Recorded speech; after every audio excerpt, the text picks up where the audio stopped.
As we continue our conversations this morning, very glad to have you in the room for us to talk about things. We're taking a look at the week and we're doing this from a youth perspective to kind of understand the things that are going on and how they affect our space, especially into the politics of the day. There's never a dull day, as we say.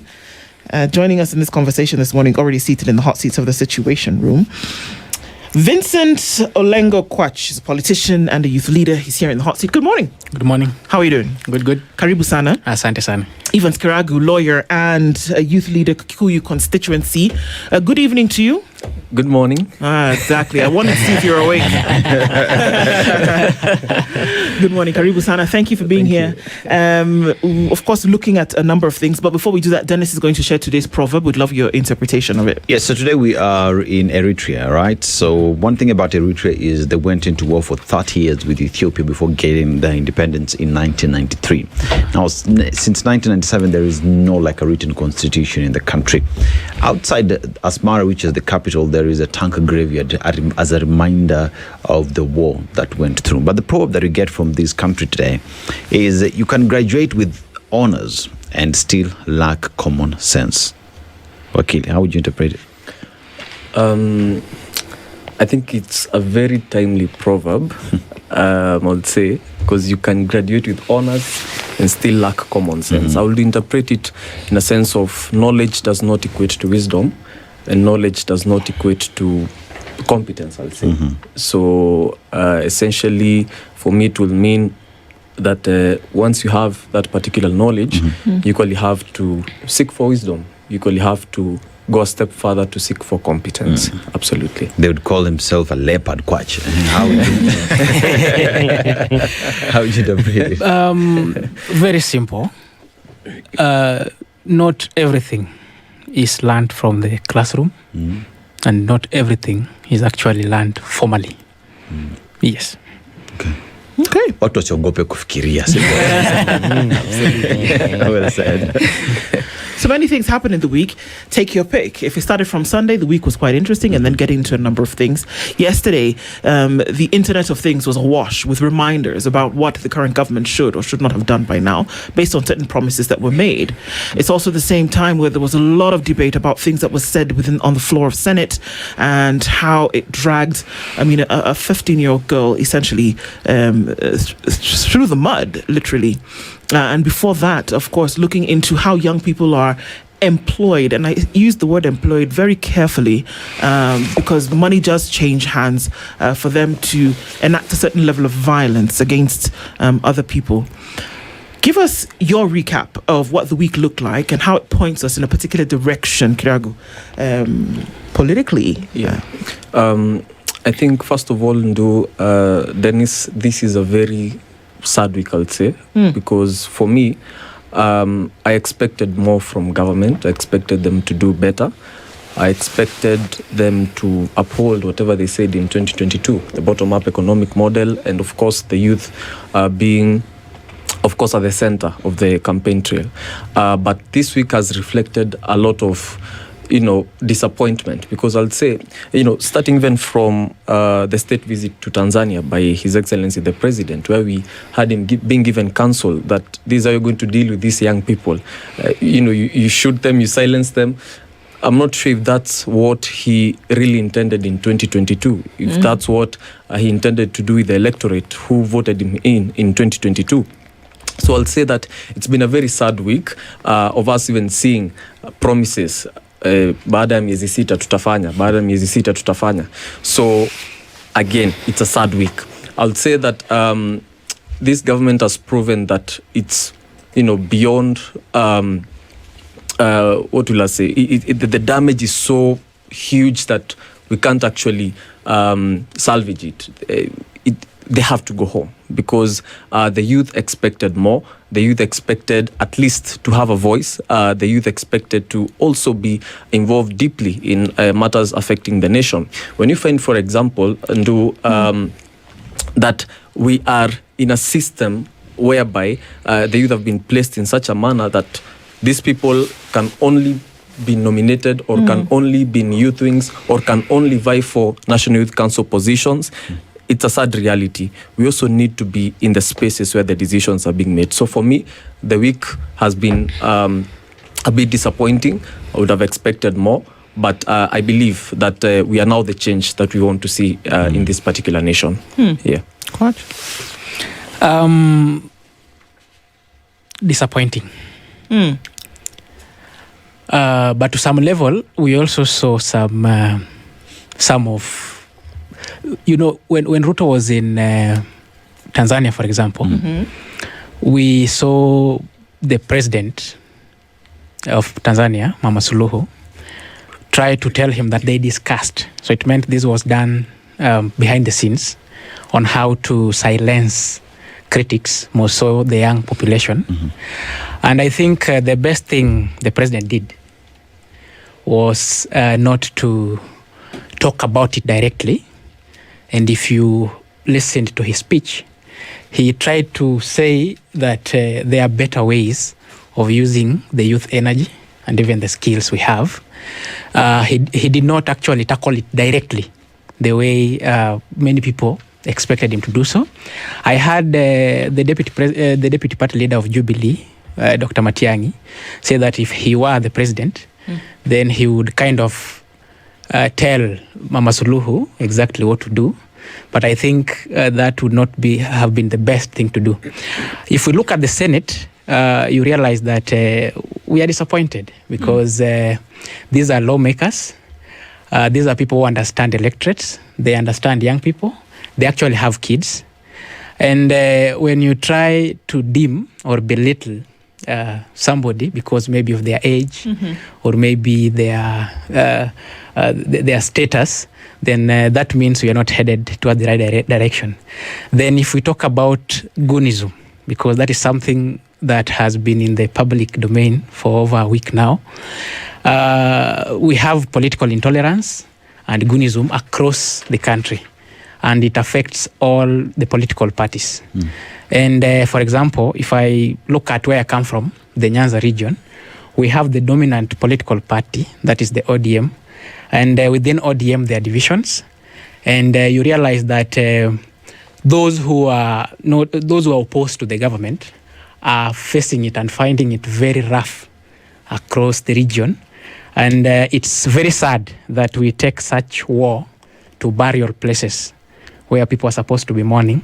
And actually, I would say that in as much as the young people, my age, and even those who are beyond my age, have managed to change the political language, we have not really managed to change the political culture or the political habit. Well, Interesting.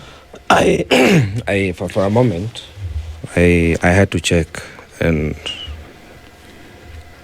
look for words to defend the beard gang that we are. Okay, everybody.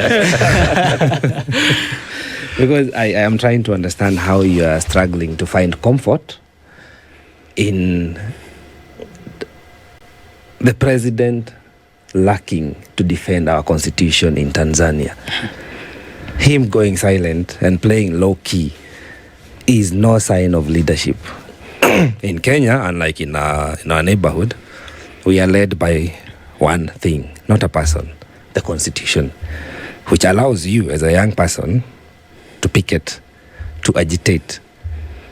But then, in that country where the president was being hosted, Amri Jeshi Mkuu akaona ni vyema aseme katiba yetu haifai.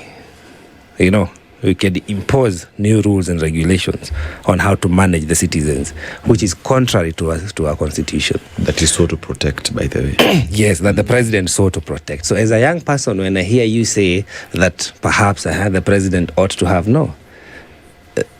I struggle to understand that. Is it that you feel that it is okay for young people to be suppressed for their voice? Because the country is in a revolution and everybody is calling for the rule of law.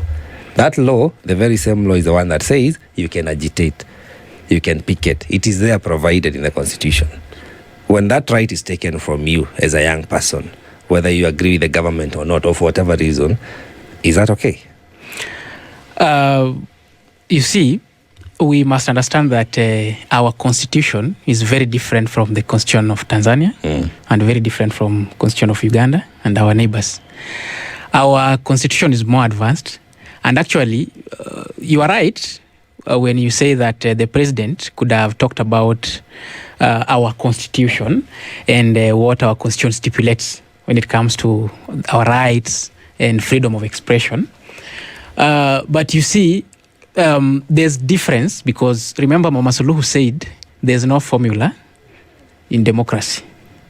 In dictatorship, but I stand corrected. Yes, and so remember the Tanzanian constitution, what they are using is very different from what we have. And actually, when it comes to democracy, our country is way much ahead. And so, unless if we Kenyans wanted to kind of, because the kind of relationship we have between Kenya and Tanzania is very unique.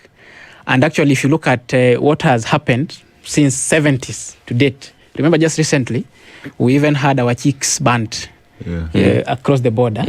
And so unless we wanted to belittle them and tell them, your constitution is a bit... you remember we had this Swahili word, kutudogosha. Yeah? Sometime back when the president talked about the tarmac roads and all that. So unless we wanted to dogosha them, as somebody would say, then I think that would be the approach. I mean, I look at it differently because, like Joe has said, we are not led by the president. The president is equally led by the constitution. Yeah. When you talk about President Samia talking about there is no formula for democracy, I think Kenya has a formula for democracy because the constitution says what exactly we ought to do. That at a time when President William Ruto would stand in a different country and allow another president to dictate to him how to deal with his own people, because remember, President William Ruto is not president for Tanzania. He's president for Kenya under the Kenyan constitution that tells him how to deal with his people, you know what I mean? When it comes to picketing, the constitution tells the president this is how it is done. So when he's told wapige mafimbo in a different country, the president ought to stand and say, my people do things differently under the Kenyan constitution and they are allowed. How you do your things, that's on you. But back home, this is how we do things. At that particular point, one would say, I reckon the president dropped the ball. But then again, that also Wakili brings forth on constitutionality that many that Kenyans are calling for. I personally wasn't surprised that the president said that, because it's shown us time and time again that the constitution seems to be a suggestion to him. But as we go towards the 2027 election and the young people continue to pushing for what it is they want, are we saying that it has gotten to a point where the trust between wananchi and the political class is eroded so much that we don't trust them? And is there room for that trust to be regained? Ama imeisha? Thank you so much. I think the point at which we are in as a country, as you've said, we have a constitution without constitutionalism, in such a manner that when you talk about constitutionalism, it is the spirit of the constitution. And the spirit of the constitution should be seen through the lenses of the president, the office of the president, and the whole structure in there, the arms of government. So when you talk about a president who does not honor the constitution, you're right.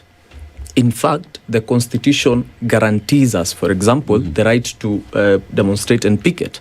So if the president is trying to curtail or is trying to, for example, make law that is going to ensure that you guys, when you go to the streets, we're going to shoot you right there and then. If that's the kind of president that we have, then he's a president who is not honoring the very constitution that he swore to honor. I think the point at which we are in as a country, we have a lot of distrust to the political class. But, there are fixes that are trying to, come up, through the political parties that are also coming up. For example, I'm a member of the Democratic Citizens Party that is headed by His Excellency Rigathi Gachagua. Part of the things that the party is also trying to do is also trying to ensure that they mend the distrust that was there between us, the youth, and the political class, or even the general public and the political class in such a manner that they ensure that, first of all, they speak to our ideologies, because that's where we begin. If at all we don't have the same ideology, if at all we don't have the same ground that you can actually speak on, then it means that I cannot trust you, because you are advancing your own interest, I'm advancing my own interest and ideologies, therefore you don't have a common ground. So this political party is trying to also advance what the common mwananchi is trying to say. So there has been a lot of distrust, especially when it comes to, for example, government, when it comes to even the political party, that is UDA political party. Because you find that, for example, when you talk about, for example, Kikuyu constituency, there was something that was witnessed recently when you had a political rally there, that even the very supporters of UDA are still being beaten up by the same goons who have been employed by UDA. I mean, it was actually something that created a lot of mistrust, that the same government that I'm supporting is the same government that is beating me up, the same government that is destroying my business, the same government that is not honoring the constitution. So this mistrust is trying to be fixed by political parties, but they can do better. They can actually do better engagement. They can actually engage the people and understand what is the crux of the matter. We have had a lot of breaking points as a country. You have had the 207 moment. You've had a lot of points where we have had a lot of, back and forth between the citizens and the government. But I think the point at which we are headed is a point of asking ourselves, we as the youth, what role do we play so that we can also be a point of a bridge, rather, a point of fixing the nation, or a point of fixing the mistrust that has been there. Part of it is communication, and one thing I give credit to my fellow youth is how we communicate, how we express ourselves, how we advance Article 33 of the Constitution, that we can freely express ourselves. We say this is wrong, this is corruption. So what do we do? Sack this particular minister, sack this particular person, sack this particular government agent, so that we can then ensure that at least we have a government that you can trust, at least at the bare minimum. Fair enough. And now, as part of that, now the youth focusing on what you can do to bridge the past with the future. Because the future is the youth, Sure. I think you've done very well. Kudos in terms of registration, 2.3 million new voters. That is a well done job. But that's not it, because people still have to vote. And I think that brings in now the choice of parties that people are affiliating themselves with. And if anything, the choice of the youth, I think, ought to be reflected. If they mean well for themselves, because the country is for the youth. If they mean well for themselves, the choice of the parties they subscribe to ought to make sense. The choice of the party leader ought to make sense, because you still have youth in both sides, those who are supporting those in government, and these other parties that are not yet in government. So what is the criteria of the youthful lot in seeking a party to subscribe towards changing, being the change that you desire politically? So in answering that, thank you very much. That's a very important question. I'd first of all bring us back to what really the youthful population is and what we subscribe to. I was a candidate in the by-elections, Ugunja parliamentary seat, 2027, right. 2026 November 27th. I was the only Gen Z in that election. We were 10 candidates. What was your party, if you don't mind? I ran on a Kenya movement, Kenya Moja movement party ticket. So it's important that we put it out there that most of the things we say as youths, most of them are theory, but not practical. So when we talk about issue-based politics, that's theory. Not practical. And as young people, we even talk about no handouts. But when you go to the ground, things are very different. Give us a testimonial. So you see, in many occasions, people would think that young people would support young people. And young people are the majority. And I think we can as well say that to some level, young people can be the enemies of young people, just the same way it is said that women are the enemies of women when it comes to elective politics. Because everything we talk about is just vocal and theory. So Kenyan politics are still won the old way. So when you talk about handouts, let's say my brother here, if we grew up with him, I'm talking about now real experience.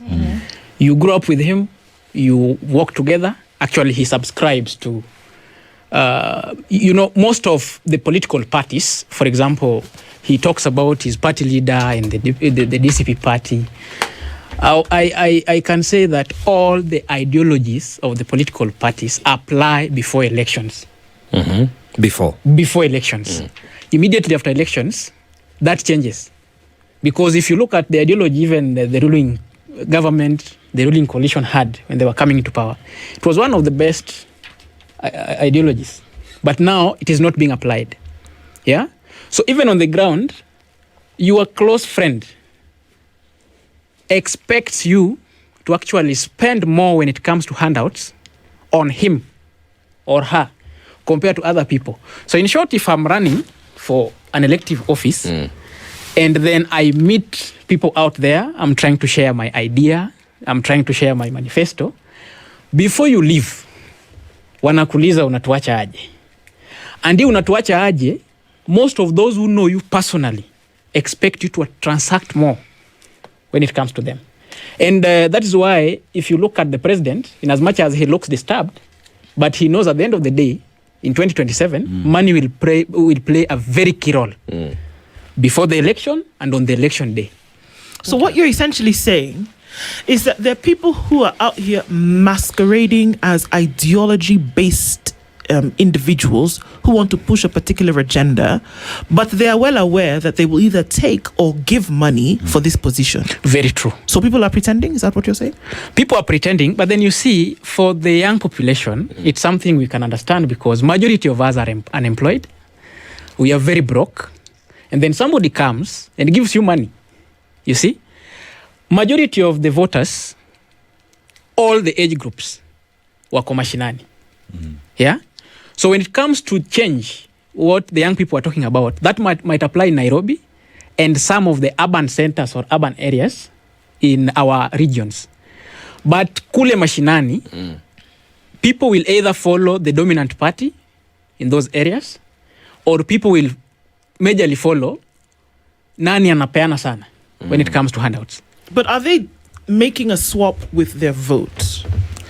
Are they taking the money at that point with the promissory note to vote for this person, or are they taking it to fulfill that present need? You see, Ndu, we are born in Kenya and raised in Kenya.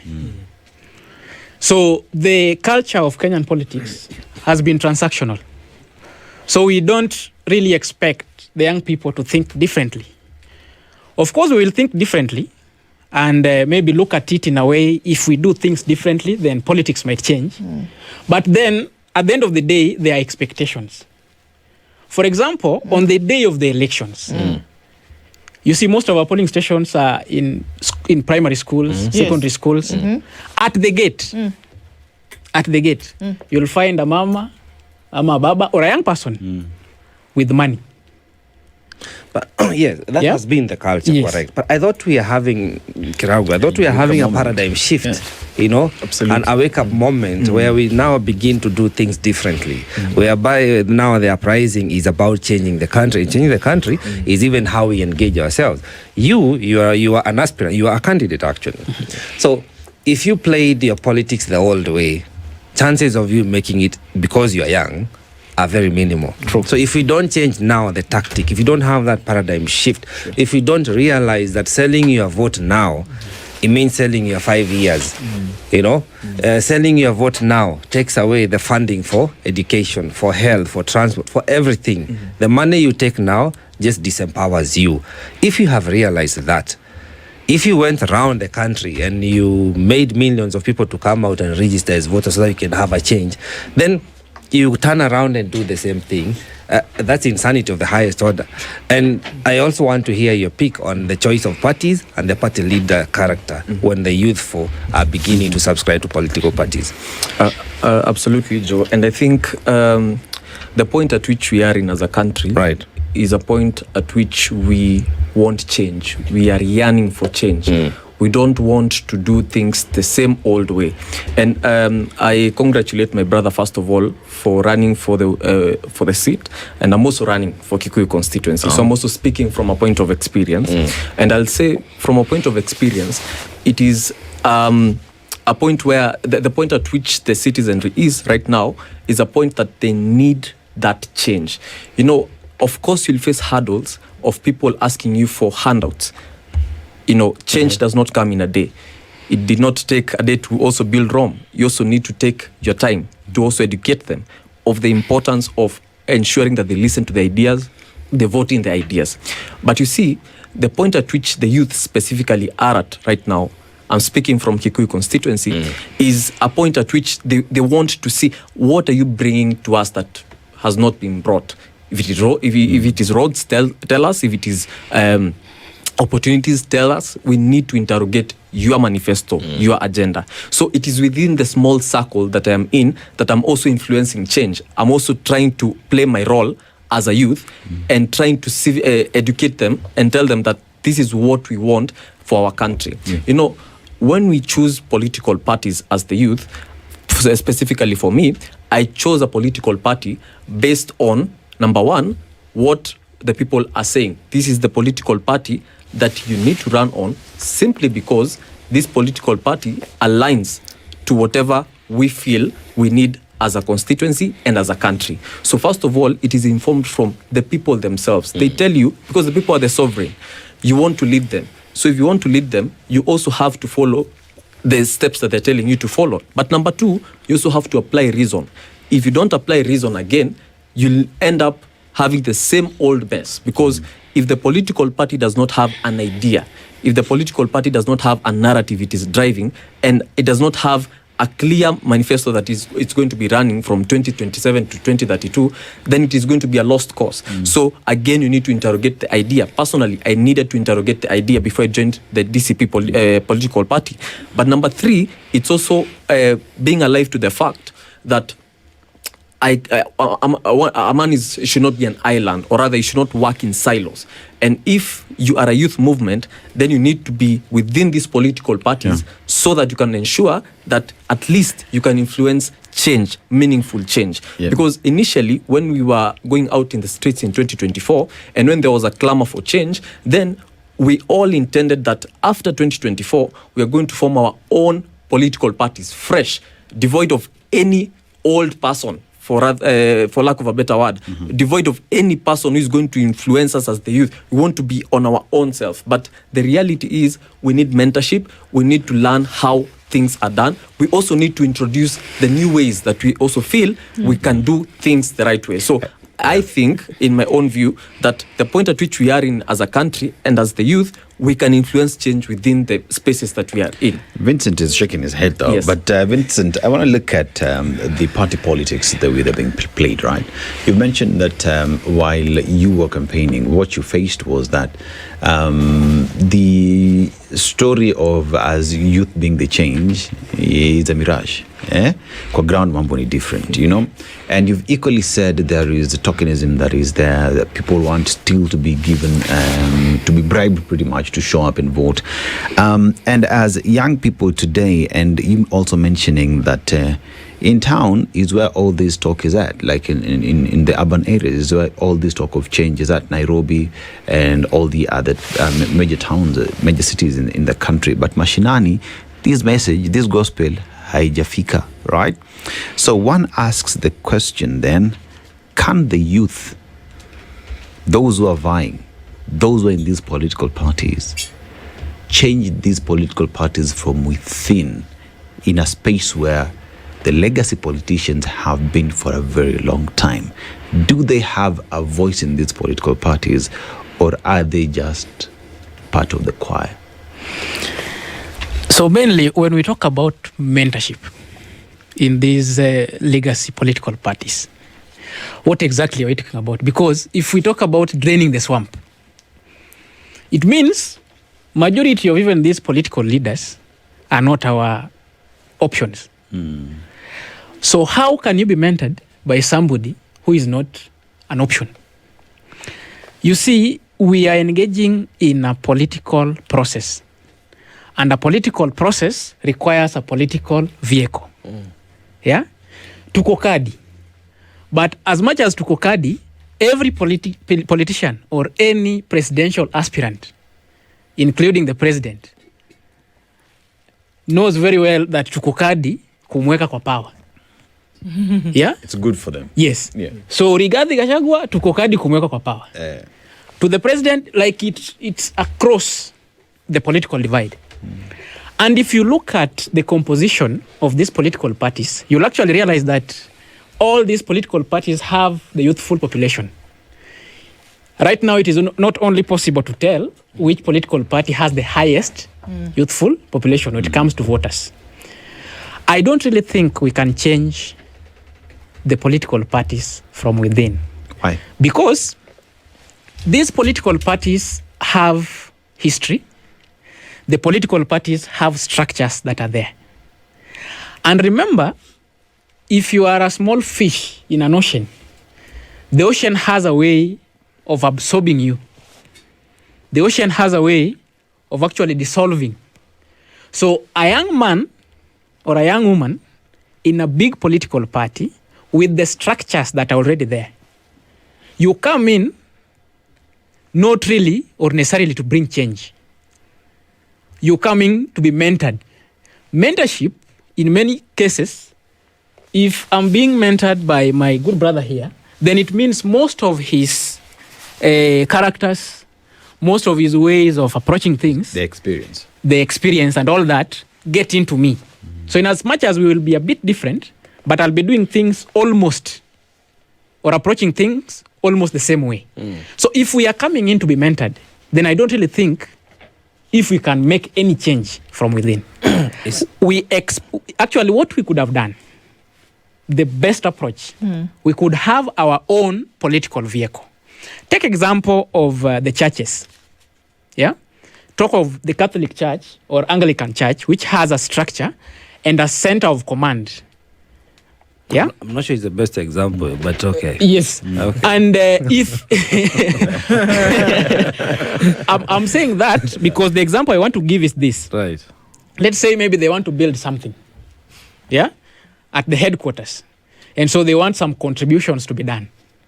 This message will actually trip down to the last church, huko mashinani, because there's a structure of communication. He talked about communication, yeah?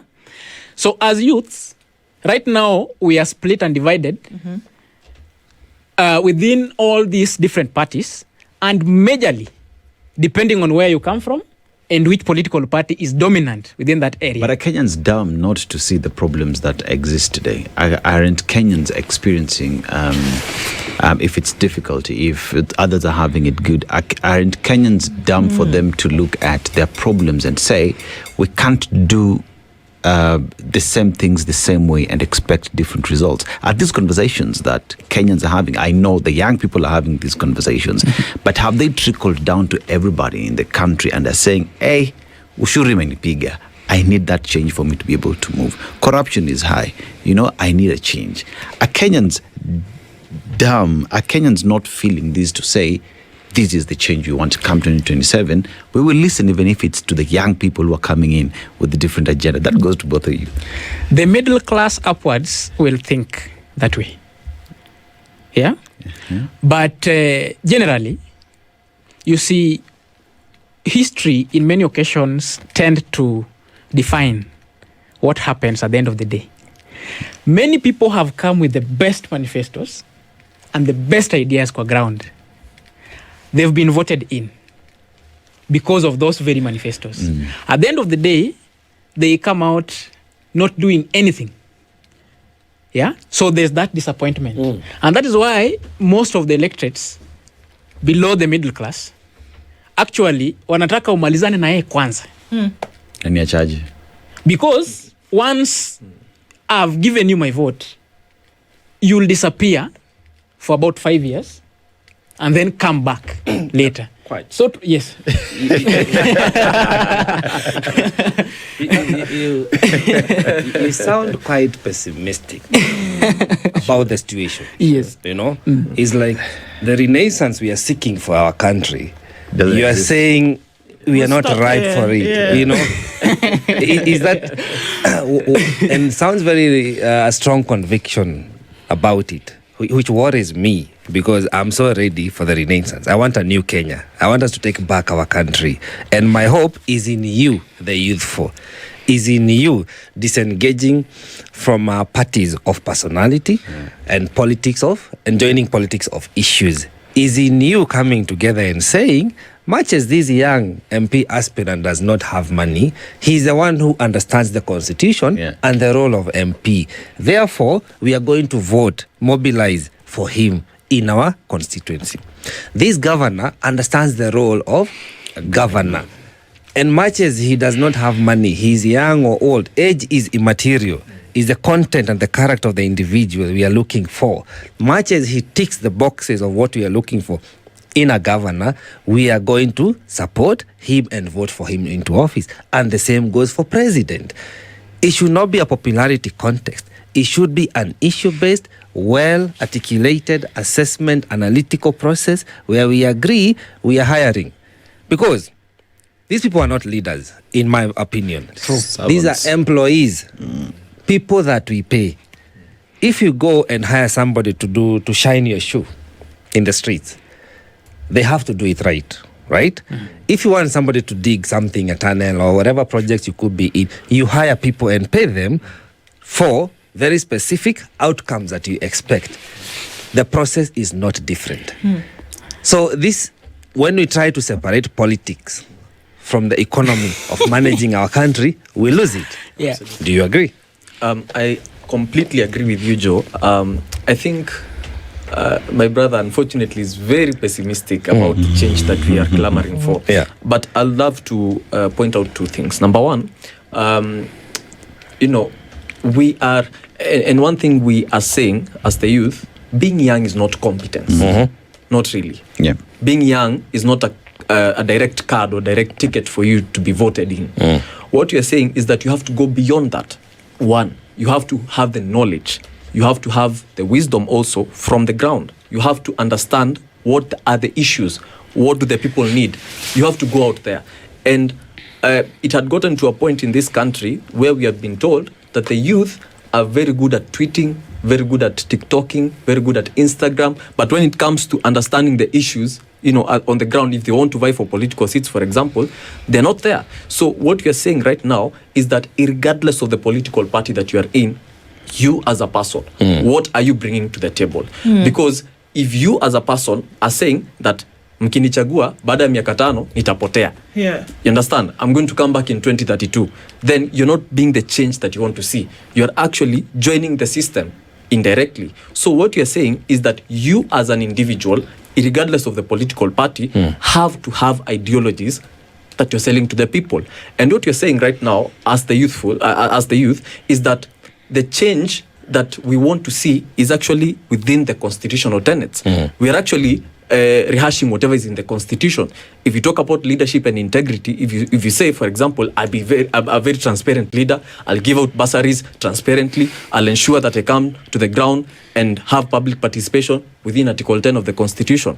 If you talk about Article 73, servant leadership, this is what I'm going to do, I'm going to be this, it's within the Constitution. If you talk about public finance, engaging the people, taxes, all of them are in the Constitution. So we are just copy-pasting the Constitution in our manifestos. So what you're saying, you as an individual, you as a youth, you have to actually have something that you're believing in and also align to the issues that the people are facing on the ground. Let's be practical, though. How easy or difficult do you think it is to enter into a system which clearly over the last decade has used political parties a vehicle for individuals? A lot of cases, you dump me today, I go build. I could go register a political party today, and name it whatever.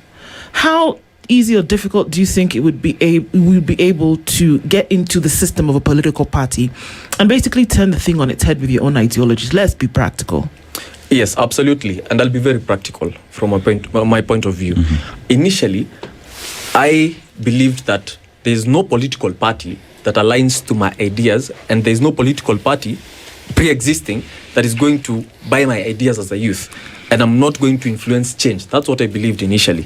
But when I joined the Democratic Citizens Party, because you've said you have to be very practical, when I joined the Democratic Citizens Party, for example, the ideas that you're bringing on as the youth, of course you have to discuss and churn them out and say that this is the wheat, this is the chaff, this is what you're going to do right now, this is what you cannot do. So at least there's some aspect of listening to whatever you are saying. There's an aspect of interrogating whatever you are saying as the youth. What I'm saying simply, and I'd love to respectfully differ with my brother, we cannot, as a youth, currently, right now, practically speaking, have our vehicle as a youth, because clearly speaking, we are not united per se.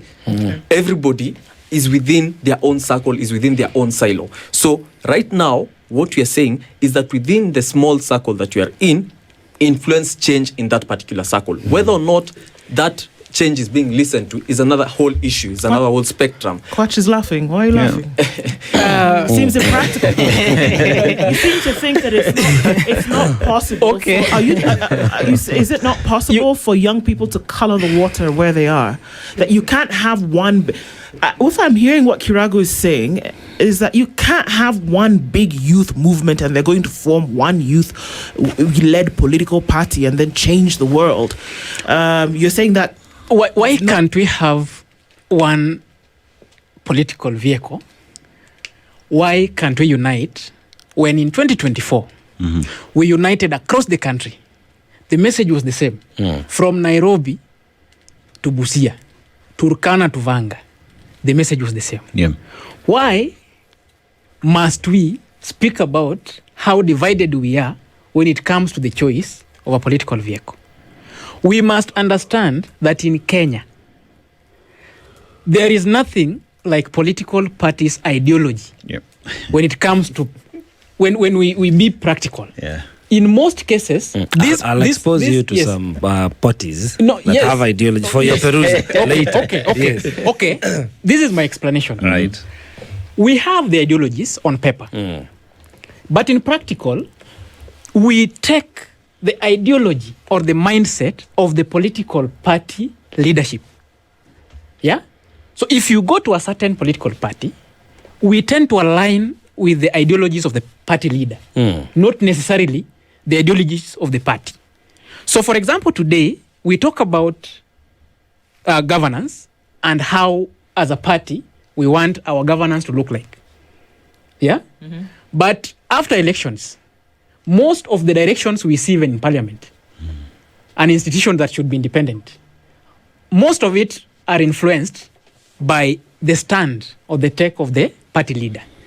And you see, in Kenya, we look at the party leader as a supremo. Somebody, if you go against them, it's like you lose your position. When in real sense, we should have political parties that can recall even the party leader themselves. Yeah? You're a party leader, hapo hujafanya poa, the party should have the capability to recall you. I want to look at, leave political parties alone. Yeah. I want to look at the agenda, right? Yes. If you look at all the political parties that are there today, they never existed for a better part of our lives, you know. As young people, perhaps you talk about KANU and maybe ODM, right? For majority of young people. But even ODM, when it was being formed, right, it was because I'm going to get out of the already existing political parties and I will come with my agenda and go with it and push that agenda. Young people in 2024 came up with an agenda. Finance bill is hurting us. We will unite and say no to that, right? Why is it today that when it comes to forming this political party, Wakili, it is very difficult, yet if you look at the latest history that we have, there is a point of unity. You talk about TNA, URP, DCP, UDA, ODM. It's because they had an agenda and they convinced the masses that that agenda was the very best. Why can't young people come up with a vehicle, unite and say, this is our agenda, this is what we're selling to Kenyans, and we are convinced this is the solution Kenya needs? Why must we join everybody else? Is it possible that folks are actually not united? Why can't we just actually say that? Yeah. Because if folks too, were yeah. folks were united on a particular cause, like they were in 2024, when they said, you know what, the finance bill is the focus, but the dissatisfaction is the thing that is keeping everybody going. The finance bill could have turned up as something else tomorrow. Yeah. It could have been roads that were not working. It could have been the hospital in a sham, hospitals in a sham, like people have coalesced around. But there was a dissatisfaction that was in the belly of people that came out and said, we cannot continue like this. But that came and it went. Some of that is still latent in the minds of people. But why is it difficult for us to actually face the reality and say, perhaps people are actually not united on cause when it comes to positions they may or may not take in governance? It sounds nice and sexy to say, yes, the youth of the country are united, but is it possible that it is not true? We keep saying, let's form a vehicle where people can be united. But is it possible that you can walk into different parts of the country and somebody will say, well, Sawa Kwach, that's yours. But Mimi, I'm going to get the place where I can get my own right now. Yeah.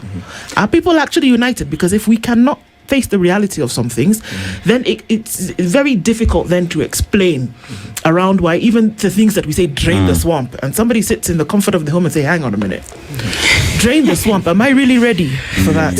So until we have these real conversations, we can say the things that sound politically correct or that sound like it's your kumbaya moment, but if you are not, that's why then it becomes so difficult. You see, our main problem as young people, which also affects the older generations, is trust. Yeah? That is why you even saw Morara Kebaso. He formed a party, Inject.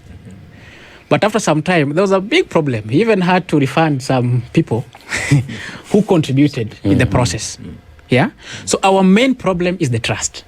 Let's take example of 2024 when we were united under one cause across the country. If you want to know that it's not like we trust each other, but we trust some of these political figures. Look at what happened when the late Prime Minister, Raila Odinga, joined hands with Ruto. It weakened the protests. It weakened the expressions. Yeah? So we don't really trust each other. And that is why I believe, because for you to be united, there must be a reason for you to unite. So just the same way Finance Bill united us in 2024, we should then, because when we talk about issue-based politics, everything that is a problem, economic restraints, unemployment and all that, everybody talks about them, including the older generation. Every politician, when they come, they offer the best solutions to these problems, when they are campaigning. But then, for us to ensure this is possible, I believe we need to have a political vehicle that can unite us as young people across the country. Because most of the political parties that exist today, they are regional-based politics. United on what, Kwach? What would be the binding what would be force? that binding thing? Remember 2024, the binding thing here was, you know what? You cannot continue to rape and plunder the economy of this country and we don't have jobs. And you cannot continue with corruption and then come and still find ways. It was binding for people that came together around it. What would be the glue in this political vehicle? You are very right. That brings people together. Very right. What we are yearning for as young people, and even the older generations, is change. So the binding force should be change. And this change is what I don't believe. And that is why, even in my home county, where we have a political party that is dominant, I didn't run on that political party.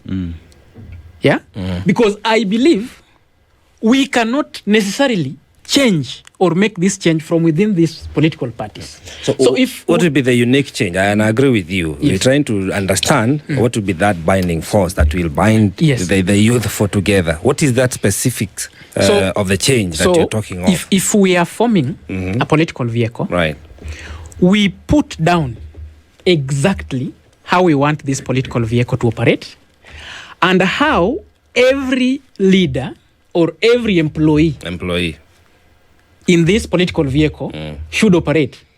And then we make sure that everything that we put down works. So that if you go against these things, you are recalled. But every party has that. Yeah. Every existing party has that. But it is not working. So what will make this it is one there, work? but it is not working. So what will make this work is, you see, youths think differently. Youths approach things differently. And remember, most of us, we went to school. Yeah? We went to school. We are skilled. In as much as we are unemployed, but we are skilled. And that is why we have all the time to make all the noise online. Okay. Yeah? So if we come together and make a framework of how we want this thing to operate, yeah, and we insist that it operates, then I believe right now we are just divided because after all, everybody is trying to survive. He is running on a DCP party ticket. Why? Because that is the force. Let's just be practical. That is the force within. So could it be, perhaps, as we wrap it up, that today the country, not just the youthful, the country has not yet defined their inspiration towards 2027? Yeah. I think there is a good question that you've asked my brother Kwach about the glue. I think it's Ndo was asked. What is the glue? Because in 2024, we had a glue, the finance bill. We don't want the finance bill. We want it dropped, and we don't want things to run the same way that they were running. That was the glue. So we have to ask ourselves, number one, do we want this change bad enough? That's number one. Number two, are we ready for this change? But number three, are we patriotic enough? Because the reasons I ask these questions, for example, under patriotism, how many youth in this country, for example, know about even what is going around and what is happening within the political cycles, for example? Because oftentimes we talk about the change, but we are not ready to ask ourselves, how do we get to that particular change? To that particular change. Finally, I am of the school of thought that we should not reinvent the wheel as at now. We have not gotten to that particular point where we can talk about forming our own political party. I believe that there's already an existing wheel, and we can make some changes here and there. We can make a few amendments here and there that align to our ideology. And finally, as I conclude, I believe that the youth ought to be the change they want to see in those political parties. Thank you.